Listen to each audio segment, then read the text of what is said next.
Salut et bienvenue dans ce nouveau vlog où je vous amène dans une aventure peu ordinaire qui est la vente d'une œuvre d'art.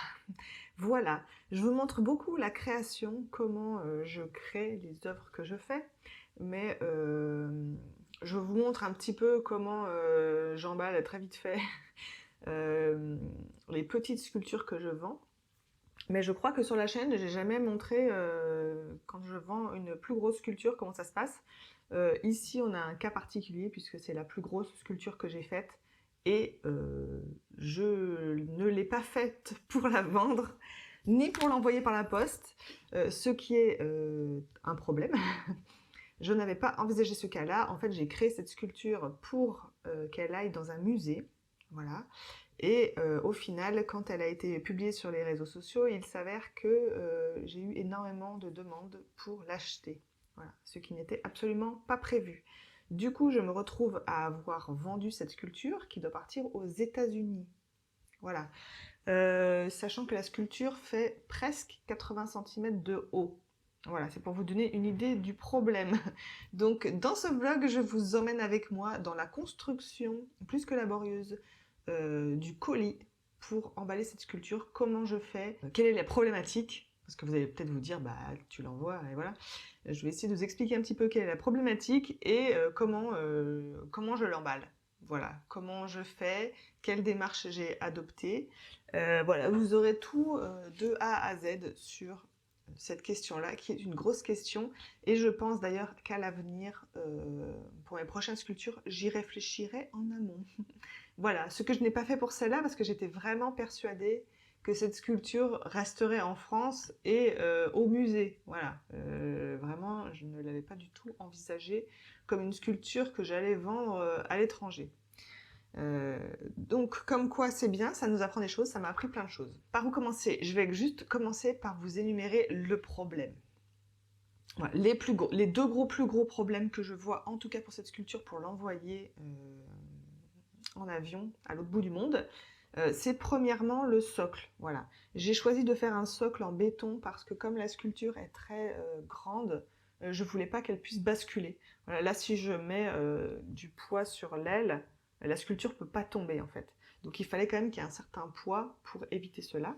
Donc j'ai fait ce choix pour cette raison. Mais par contre, pour un envoi, c'est un peu galère. Pour deux raisons. La première, c'est que comme c'est lourd, ça peut casser. Voilà, on n'est pas à l'abri qu'un choc, le bloc se casse en deux. Ça, c'est le premier point. Et le deuxième point, c'est que ça fait un énorme contrepoids dans le colis. Parce que ici, nous avons quelque chose qui est très lourd. J'ai vraiment du mal à le soulever. Quelque chose de très lourd ici. Mais si je pouvais, je le ferais pas, mais si je pouvais prendre la sculpture par en haut, le haut de la sculpture est beaucoup moins lourd. Ce qui fait qu'il y a un déséquilibre. C'est-à-dire que le colis va être plus lourd d'un côté que de l'autre. Donc, en gros, c'est pas réellement un problème, sauf pour la personne qui va porter le colis, parce qu'elle va sentir qu'il y a un déséquilibre. Mais c'est surtout que ça va faire une tension en fait au niveau de la pâte. Et moi, c'est ça qui me fait le plus peur, parce que, imaginons la sculpture, je la mets à l'horizontale, parce que le colis peut être dans tous les sens, hein, peut aussi être tête en bas. Le colis peut être posé dans n'importe quel sens. Vous avez beau écrire haut bas sur le carton, je vous assure que le livreur il s'en cogne. Comme toujours. Bref, donc du coup, voilà, donc du coup, tension, c'est-à-dire que si on imagine que la sculpture, elle est posée à l'horizontale, ici, là, vous avez, comment je peux vous figurer ça? D'un côté, vous allez avoir le socle, qui va être très lourd, et de l'autre côté, vous allez avoir le reste de la sculpture qui, elle, est très légère. Donc en fait, ce que ça va faire, c'est que le poids, il va appuyer, vous voyez?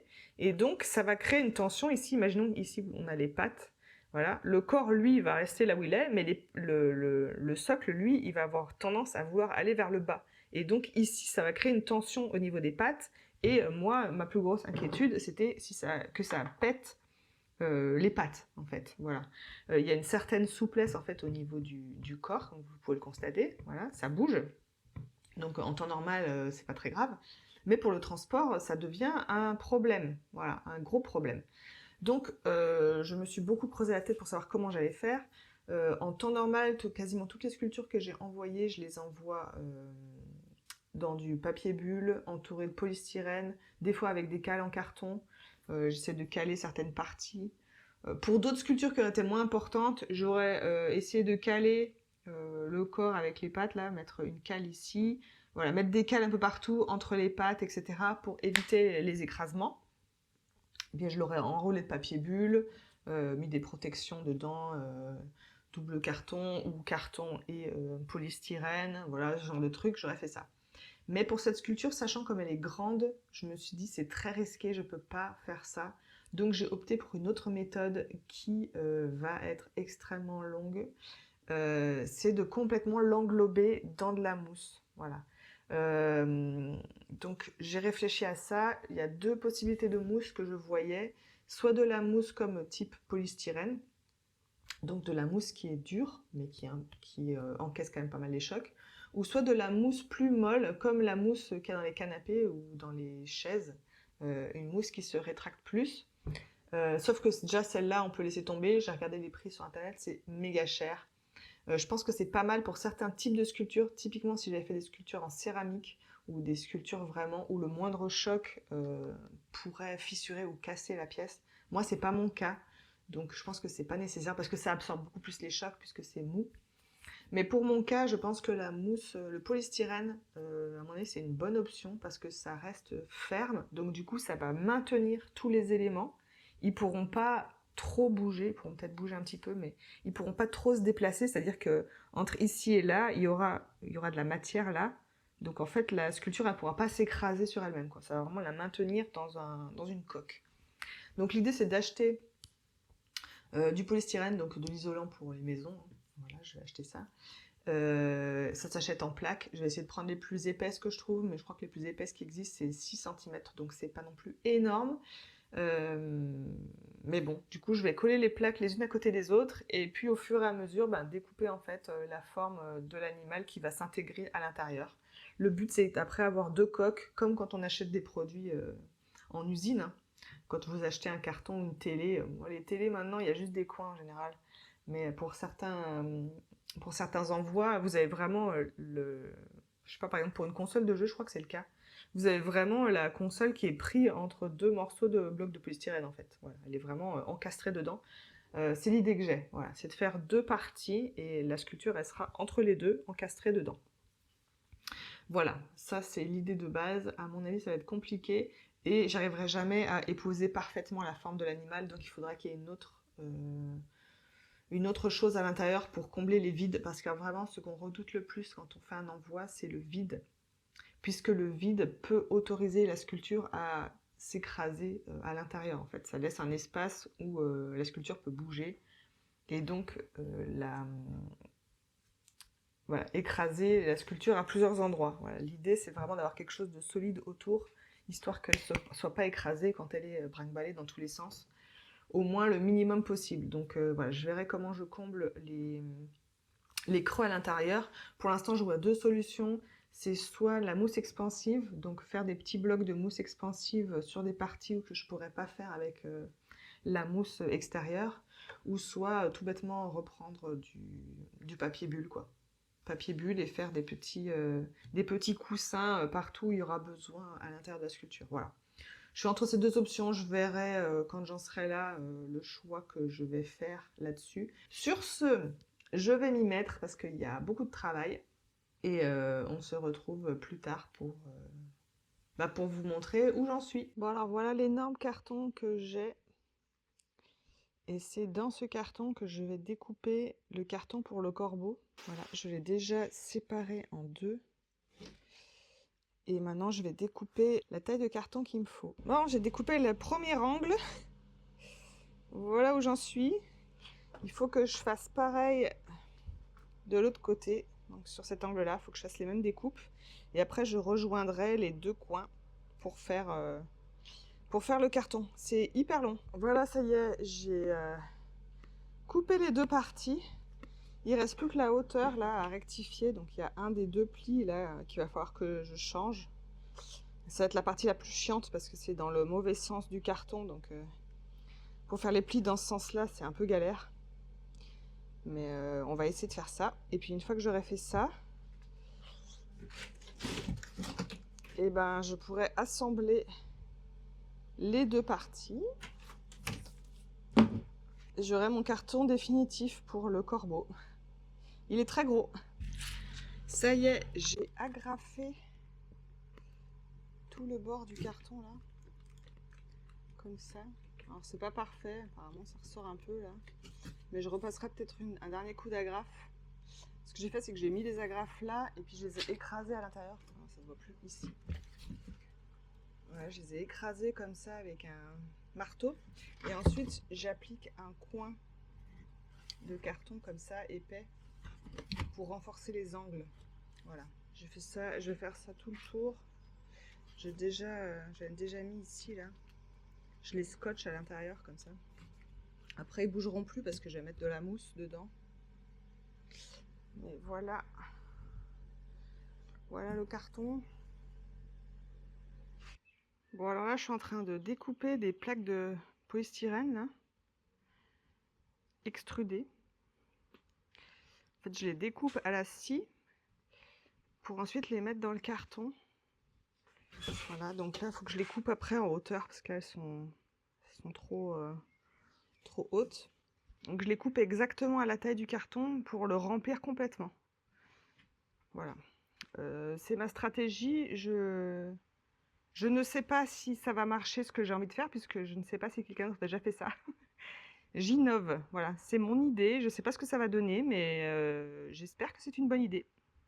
Et voilà, on est au deuxième jour d'emballage de cette sculpture. C'est super long. Alors, j'ai déjà, donc hier, j'ai fait le carton sur mesure pour la sculpture.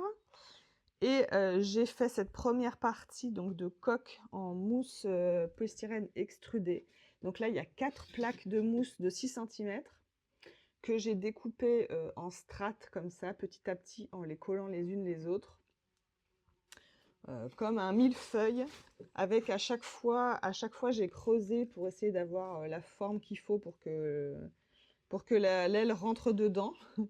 La sculpture rentre dedans, donc il y a des trous qui servent à rien, mais j'ai fait de mon mieux. C'est très compliqué de voir à quel moment la sculpture va toucher la mousse en avance. Donc là, j'ai découpé carrément la forme de la sculpture sur cette plaque-là. Donc voilà, je m'adapte au fur et à mesure. Le plus important, c'est qu'il y ait un petit espace autour de la sculpture. Voilà, et après, j'irai combler les trous avec de la mousse expansive dans un deuxième temps. Là, pour l'instant, je vais faire la deuxième partie. Donc, il me reste 3 plaques pour faire l'autre partie qui viendra comme un couvercle, comme ça, plaque par-dessus. Et puis, une fois que j'aurai fait cette deuxième partie en mousse, là, je viendrai emballer le corbeau, donc le protéger avec une sorte de petite mousse fine comme ça, là, je pense. Et puis surtout du carton. Je vais ajouter du carton pour protéger toutes les parties qui sont un peu mouvantes là. Je vais essayer de les entourer de carton ici pour renforcer un peu la rigidité de ces parties-là. Protéger les pattes aussi. Je vais voir comment je vais faire. Comment je vais faire pour faire ça. Et puis j'adapterai en fait mon découpage de mousse à ce moment-là, une fois que la sculpture sera emballée. Là, je fais déjà le plus gros. Une fois que j'aurai emballé le corbeau, je viendrai le représenter ici et j'irai combler tous les creux avec de la mousse expansive une fois que la sculpture sera emballée.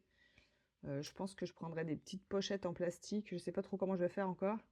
Je mettrai de la bombe, de la mousse expansive en bombe dedans et puis j'irai le poser là pour que ça gonfle et que ça prenne la forme. Voilà, c'est l'idée que j'ai dans ma tête, j'espère que ça va marcher. Mais bon, c'est super long, c'est assez compliqué à faire, mais j'ai l'impression pour l'instant que ça a l'air de marcher. Croisons les doigts pour que ça continue sur cette lancée.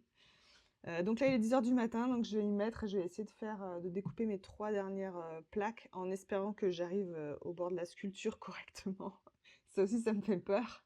J'espère que mes calculs sont bons et que tout ça va rentrer dans le carton après aussi, parce que c'est un autre truc. J'ai peur. Normalement, oui, normalement c'est calculé, mais on n'est jamais à l'abri d'une surprise. Comme il y a des petits espaces entre chaque plaque, là, j'ai beau les serrer au max. J'ai l'impression qu'il y a un peu de jeu. J'ai peur qu'à la finalité, la dernière plaque, là, elle rentre pas bien. Donc on verra ça. Ce sera la surprise. Ah bon, en attendant, je m'y mets. Bon, je viens de finir de découper cette partie-là. En fait, je me rends compte que je réfléchis un peu bizarre, mais bon, tant pis, c'est trop tard, c'est trop compliqué. Je me rends compte que ce trou, je n'étais pas obligée de le découper en entier, j'aurais pu faire juste une encoche à l'intérieur, mais j'y ai pas pensé. Bref, c'est trop tard. Tant pis, le mal est fait. Donc, voilà où on en est. Voilà, je peux rajouter cette couche-ci. Voilà, qui s'emboîte dedans. Voilà où on en est. Voilà, vous voyez là. En fait, j'ai découpé parce que ici, c'est à fleur, ça touche un peu là, donc je voulais pas que ça écrase. Mais j'aurais pu couper que la moitié en fait. Voilà. J'y ai pas pensé. J'y ai pensé qu'une fois que j'ai fait le trou. C'est compliqué parce qu'en fait, il faut raisonner en miroir en fait. Je pose la plaque par-dessus et après, je dois réfléchir à ce que j'enlève, ce que j'enlève pas. Donc, c'est pas facile. Mais bon, là, je sais que pour la prochaine plaque, je peux recouvrir totalement ici et donc juste faire la forme du corbeau là et puis le bout du socle là. Voilà. Donc, je vais m'atteler à faire ceci, cela. Alors, avant-dernière plaque découpée. Voilà ce que j'ai fait. Une encoche pour le socle. Et puis ensuite, un trou. Hop. Ça va ici. Voilà. Tac. Voilà ce qui reste. Et donc, je vais mettre la dernière couche. La dernière couche, elle est quasiment à fleur. Il y a juste un tout petit peu de corps qui dépasse là. Donc, je vais faire une toute petite entaille là au milieu. Et comme ça, je pourrais solidariser ces trois plaques-là ensemble, les coller ensemble. Pour découper, en fait, ma petite technique, c'est que je prends la plaque précédente, donc la plaque qui était ici, voilà, je la prends, je la retourne et je la pose sur la nouvelle plaque que je dois découper. Voilà, je les aligne bien les deux. Voilà, je fais en sorte qu'elles soient bien alignées. Je fais en sorte qu'elles soient bien alignées là. Et en fait, ce que je fais, c'est que je trace avec un crayon l'emplacement de l'ancienne mousse, de l'ancien trou. Et là, au milieu, je vais dessiner la forme que je vais découper. Alors là, je vais juste créer un creux. Je ne vais pas tout découper comme je l'ai fait là, en fait. Voilà, je ne découpe pas jusqu'au fond. Je vais faire pareil ici. Voilà, je vais faire un petit puits au milieu. Et normalement, j'aurai terminé de découper toutes les mousses. Ah, ce que vous n'avez pas en vidéo, c'est l'odeur. Parce que les plaques de polystyrène extrudées là, ça sent très fort, une espèce de résine. J'en ai plein la tête, j'ai mal au crâne. Je suis dans un espace qui est aéré, la porte ouverte et tout, mais malgré tout, quand même, je respire les émanations là depuis 2 jours, j'en peux plus. Ça y est, j'ai fini de découper la dernière plaque. Et en fait, j'ai réassemblé le... On va dire que ça c'est le côté... Ça c'est le côté pile. Voilà, je viens d'assembler le côté face. Voilà, j'ai mis la sculpture dedans pour voir si tout allait bien. S'il n'y a rien qui touche, j'ai l'impression que ça touche un peu dans le fond. Voilà, c'est le meilleur moyen pour voir parce que là, en les posant par-dessus, je vois pas trop bien. Donc, hop. Donc là, je vais prendre mon petit crayon et puis je vais aller dessiner là où ça touche. Vous voyez ici, là, l'aile, je ne sais pas si vous allez voir, là, elle touche. Donc, je vais dessiner autour pour creuser là. Et puis ici aussi, j'ai remarqué, là. Donc, voilà la plaque du dessous, la dernière que j'ai creusée. La plaque intermédiaire. Voilà. Et la dernière plaque qui va au-dessus. Voilà, j'assemble les trois. Voilà, j'ai remis le corbeau dedans. Donc j'ai creusé là, là, autour des pattes aussi, c'était un peu juste. Ouh, c'est pas de la tarte. Hein. Voilà, j'ai mes 2 parties de mousse. Donc là, ce que je vais faire... c'est coller ces 3 plaques-là ensemble. Voilà.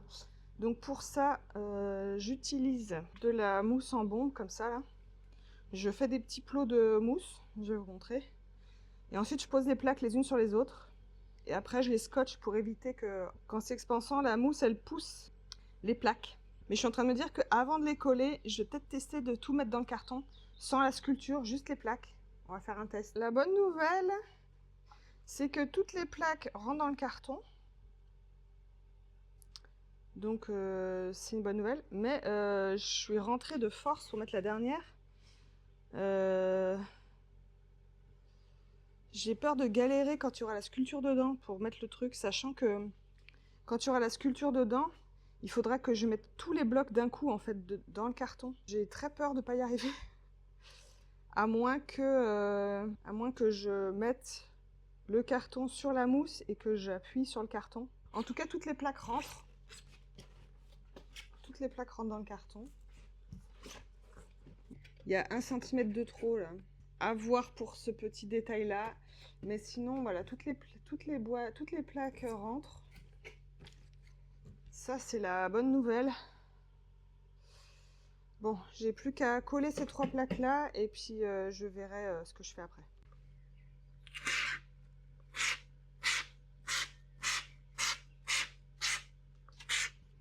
Hop.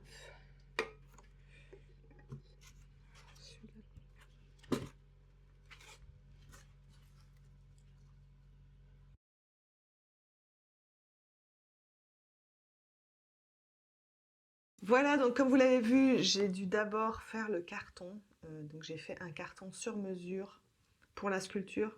Pour quelle raison? Parce que les transporteurs comme UPS, le transporteur que je vais utiliser, facturent à la dimension du colis. Donc en fait, ils font une masse volumique, je sais pas quoi là. En gros, ils multiplient la longueur par la largeur par la hauteur. Et donc, ils en tirent un prix. Voilà. Le prix n'est pas du tout basé sur le poids, comme c'est le cas avec la poste, par exemple.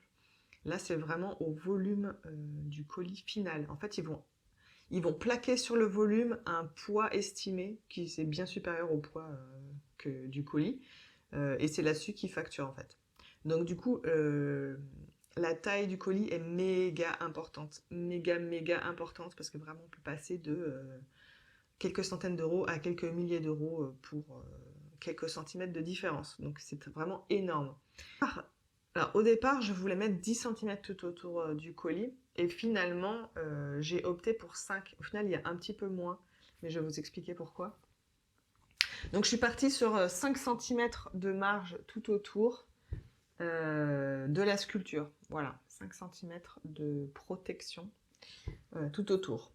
À la finalité, une fois que j'ai découpé mon carton, que je l'ai mis aux dimensions, comme vous l'avez vu, il s'est trouvé que, ben oui, forcément, j'avais pris en compte, mais c'est vrai qu'il y a toujours une petite marge, l'épaisseur du carton. Donc l'épaisseur du carton, c'est à peu près, c'est moins d'1 cm, je crois que c'est 7 mm, il me semble, d'après mes souvenirs. Donc 7 mm, on se dit c'est pas énorme, sauf que en fait sur les côtés il y a 7 mm, mais en fait en bas et en haut, comme il y a des rabats qui font comme ça et comme ça, en fait du coup il y a, ça fait 1,4 cm d'épaisseur sur chaque côté, donc en haut et en bas, donc du coup ça fait 2,8 cm de rogné sur la mousse à l'intérieur, voilà, à peu près. Donc voilà, donc ça fait quand même beaucoup moins de mousse, il y a à peu près ça de mousse donc autour de la sculpture au lieu des 5 que je voulais. Voilà, mais bon, j'ai fait au mieux, c'est vraiment très compliqué. Donc j'ai fait le carton aux mesures que j'ai fait le devis. Voilà, donc c'est pour ça qu'il fallait que je sois extrêmement précise sur les dimensions. Je ne peux pas me tromper, ne serait-ce que de 5 mm, parce que dans ce cas-là, ils vont me faire payer la tranche au-dessus. Donc voilà, il faut être très précis sur le carton. Une fois que le carton était fait, j'ai pu découper la mousse que j'ai mis à l'intérieur. Donc là, la mousse, c'est pas très compliqué à découper. J'ai découpé ça à la scie pour les gros morceaux, pour les planches à découper. Et puis après, pour faire les trous à l'intérieur, je suis passée au cutter. D'ailleurs, c'est pas forcément la meilleure idée, mais bon, au moins c'est plus précis. Je me suis coupé l'intérieur du pouce avec le mètre qui se déroule là. Et je me suis coupé le pouce avec le cutter, évidemment. Ça, c'était obligé que ça m'arrive. Donc actuellement, j'ai ma coque en mousse, j'ai mon carton. Il me reste plus qu'à emballer le corbeau. Et donc, pour emballer le corbeau, l'idée que j'ai, c'est donc de l'emballer avec une sorte de mousse protectrice très fine ou du papier bulle, je sais pas trop. Je vais voir. Et juste pour les ailes en haut, juste pour la partie aile en haut, là, on voit qu'il y a quand même pas mal d'espace entre les ailes et tout. J'ai peur qu'elles bougent, je sais qu'elles se rapprochent les unes des autres, là. Je pense que je vais les entourer dans un carton, alors pour le coup très fin, faut que je vois ce que je trouve. Donc un carton très fin, faire comme une sorte d'enveloppe, voilà, de les mettre à l'intérieur pour qu'il y ait un truc rigide tout autour et qu'elles soient protégées. Pour pas qu'elles puissent trop bouger les unes par rapport aux autres. Donc toutes les parties un petit peu comme ça, aériennes là et fines, je pense que je vais juste les englober dans un carton. Voilà, pareil pour la queue, je pense que je vais juste l'englober dans un carton. L'aile, pareil. Et puis ici, je vais quand même faire, je pense... je vais voir par rapport au trou que j'ai fait dans la mousse, mais je vais quand même essayer peut-être de mettre une cale ici pour l'empêcher trop de bouger comme ça. Et puis après, je blinderai de papier bulle et de tout ce qu'il faut pour amortir au maximum la casse. Voilà. Ce qui me fait le plus peur, c'est que le socle en béton casse. Mais bon, il faut croire en sa chance aussi. Hein. Je pense à un moment donné, il faut aussi croiser les doigts. Je vais quand même, je pense, l'entourer de papier bulle léger. Après, il sera bien enchâssé dans le polystyrène. Donc logiquement, ça devrait quand même aller, je veux dire. On envoie des ordinateurs, moi je trouve que c'est ultra fragile un ordinateur, on les envoie par la poste quand même, donc je me dis que bon, ils sont que protégés par du polystyrène et ils arrivent quand même en bon état, donc je me dis que ça doit quand même assez bien marcher. Une fois qu'il sera emballé, papier bulle, cale, carton, je le remettrai dans la coque que j'ai faite en mousse, et là je verrai là où je dois combler les vides qu'il y a dans la coque. Donc soit avec du papier bulle, soit avec de la mousse expansive, je vais voir ce qui est le mieux, mais la mousse expansive, je me dis que ça va peut-être être un peu galère à utiliser, donc à voir. Peut-être juste pour cette partie-là, ça peut peut-être être pas mal, pour la partie entre le socle et le corps, là. Renforcer au maximum la partie patte ici, puisque c'est ce qu'il y a de plus fragile dans ma sculpture, alors vraiment tout problème confondu. Je pense que le reste, ça va. Voilà, et une fois que j'aurai fait ça, eh ben, il faudra mettre la sculpture dedans, et le plus dur, je pense, ça sera de mettre la mousse dans le carton. Je pense que ça sera la partie la plus difficile. Ensuite, j'aurai plus qu'à ajouter le certificat d'authenticité dedans, un petit mot pour l'acheteur, et puis voilà, il pourra partir. Donc je vais m'occuper de faire ça, et puis on se retrouve à la fin de ce vlog pour un petit bilan. Voilà en gros l'idée. Donc ici il y aura une protection en carton au niveau de l'aile. Ensuite la sculpture en elle-même, elle est entourée de cette espèce de film mousse. Et ensuite tous les espaces vides, je vais les combler comme ça avec du papier bulle. Donc en fait l'idée c'est de combler les espaces en dessous et au-dessus, voilà, partout. Faire en sorte de bien faire rentrer les matières à l'intérieur de la mousse, partout, pour qu'ensuite les deux plaques elles puissent se connecter correctement, quoi. Voilà. Donc ici, ce que je vais faire, c'est que je vais mettre du scotch autour et ensuite je vais l'emballer avec de la mousse aussi. Et voilà, caler tout ça, quoi. Alors évidemment il y a un sens pour ouvrir le colis, et comme j'ai peur que le gars comprenne pas, j'ai mis des warnings sur la mousse en disant que ce côté là c'est le côté qui va au sol, donc j'ai écrit dessus attention, attention, c'est pas le bon côté. Voilà, ça c'est la partie qui doit être au sol, donc j'ai écrit sur tous les côtés que c'était la partie du dessous là, cette partie là. Voilà, j'ai écrit là open this side, ouvrir de ce côté. Donc ça c'est le dessus, ça c'est le couvercle. Voilà, j'ai bien spécifié où ça s'ouvrait. Donc j'ai mis des pointillés ici, le haut, le bas. Et voilà, que ça s'ouvre dans ce sens-là, quoi. Qu'ils se trompent pas de sens, quoi. Voilà, j'espère que c'est assez clair. Être sûr qu'ils comprennent bien, quoi. Parce que dans l'autre sens, comme l'aile, elle est en profondeur comme ça dans la mousse, faut surtout pas qu'il ouvre de ce côté-là, sinon il risque de tout arracher. J'ai réfléchi pour l'emballage du corbeau. Au final, je sais pas si je vais mettre la mousse ici autour du corbeau, parce que j'ai remarqué que pour le sortir, c'est plus compliqué. Donc je vais peut-être le faire en deux parties. Au lieu d'entourer la sculpture, je vais juste poser un film sur ici comme ça. Je pense que je vais juste poser un film comme ça et poser la sculpture dessus, et je ferai pareil de l'autre côté. Voilà, juste poser le film comme ça et puis couper tout autour, faire juste une forme. Avant ça, je vais positionner des petits coussins de papier bulle comme ça dans les endroits où il y en a besoin. Ensuite, je pose le film comme ça, et ensuite je pose la sculpture dessus. Voilà.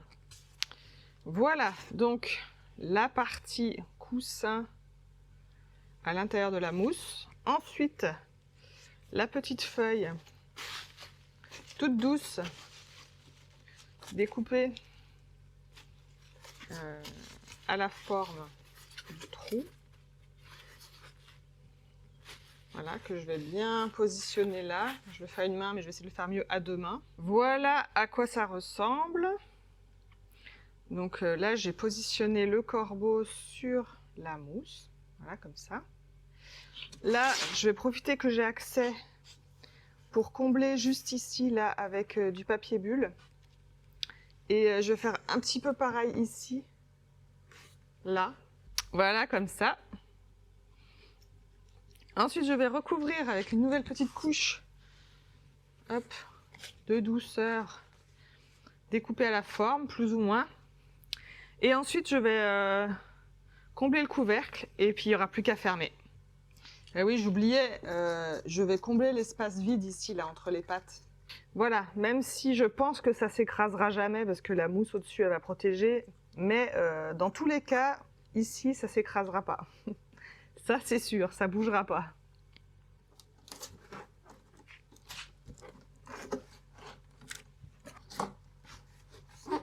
Et voilà, c'est un peu compliqué de filmer tout ça, mais voilà, le colis est prêt. Maintenant, ce qu'il me reste à faire, c'est solidariser les deux parties, donc je vais juste entourer de scotch. Ensuite, je vais le mettre dans le carton. Voilà, je vais le mettre dans le carton qui est ici. Et pour finir, dernière touche, au cas où on ne sait jamais, j'ai acheté du film protecteur pour carton, là. Voilà. Une fois que le carton il sera fermé, celui-là, je vais l'entourer de film plastique. Voilà, comme on filme les palettes, pour protéger au cas où de l'humidité et puis au cas où des déchirements ou des choses comme ça. Voilà. Voilà ce que je vais faire. Mais voilà. Voilà, comme vous l'avez constaté, c'est pas une mince affaire d'emballer une sculpture pour l'envoyer à l'étranger, même si je vous avoue que pour l'envoyer en France, ça aurait été à peu près le même problème. Mais c'est vrai que quand on l'envoie à l'étranger, eh ben forcément, la distance fait que le trajet va durer plus longtemps, donc il va y avoir plus de manipulation du colis et certainement plus d'accidents possibles. Donc ça fait plus peur. Cette fois-ci, j'ai décidé de filmer le colis, comme je vous l'ai expliqué, parce que il est possible, si jamais il doit traîner dans un entrepôt ou quoi, des fois ils mettent ça dans des entrepôts qui prennent un peu l'eau, donc le carton peut prendre l'eau. Ce genre de truc auquel on pense pas trop, mais c'est vrai qu'avec l'expérience, l'habitude, après avoir récupéré aussi un colis qui est revenu des États-Unis, je sais pas si vous vous rappelez la tête du colis quand il est revenu, mais voilà, ils sont quand même assez malmenés les cartons, donc vaut mieux prévoir trop que pas assez, quoi. Là, je pense que presque Le papier bulle à l'intérieur est presque inutile, je pense, parce que la coque autour est vraiment rigide et il a vraiment pas l'air de bouger du tout. Mais voilà, par acquis de conscience, voilà, pour rajouter un petit détail, pour être sûr, pour pas mal dormir dans les prochains jours, je préfère mettre le maximum. Mais voilà, je pense qu'il y a... voilà, vaut mieux être trop extrême. Vaut mieux être trop extrême que pas assez. Voilà. Autant tout prévoir à l'avance. Là, je pense que vu comme j'ai emballé, à mon avis, la sculpture risque rien du tout. J'ai renforcé tout ce qu'il y avait à renforcer. À mon avis, il y a peu de risques qu'il y ait un gros problème. Voilà. En tout cas, c'est ce que je souhaite. Je vous tiendrai au courant, en tout cas, quand la sculpture sera arrivée, si elle est bien arrivée et si tout va bien. En attendant, merci d'avoir regardé ce vlog et on se retrouve la semaine prochaine pour un vlog sculpture. Allez, salut!